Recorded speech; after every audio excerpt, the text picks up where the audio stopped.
pasal tha tlok chun molina chuan khonge ki lon khotlang wal boy ho chukan phinder vel ati a amak ino bing sing zela hei kan ko ti chevering over mi kan ne kat o chu ta le boy ho an mutia mai chu a phinder ta vek mai ani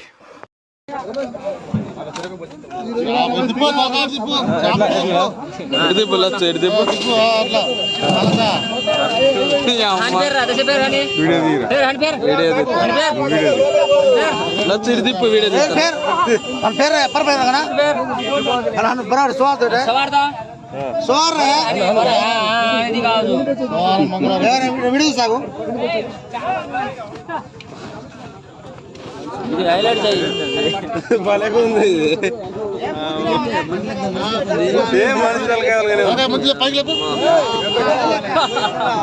अरे ना पहले दे बूती वाला बूती कितने बैठो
chengkol tura chengkol khom pui hei chengkol ani ai hi lunghi alang manglo khopina omani ikon tui chim nuya kwan anom trau mai phokani chu thiang vel chu ni hei lai hi chengkol chuan hela mi lung ba apoin om nual to kala nual to ai ani la kama tam dan chu hei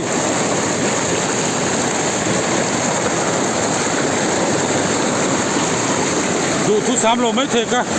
tui luang chak bok sia an mani hi lian over an ni lo va ma se ui ta khani hei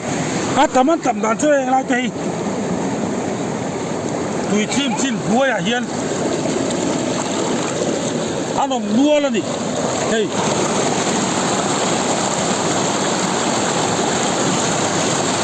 takani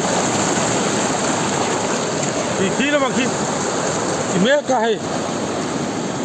lấy à hiền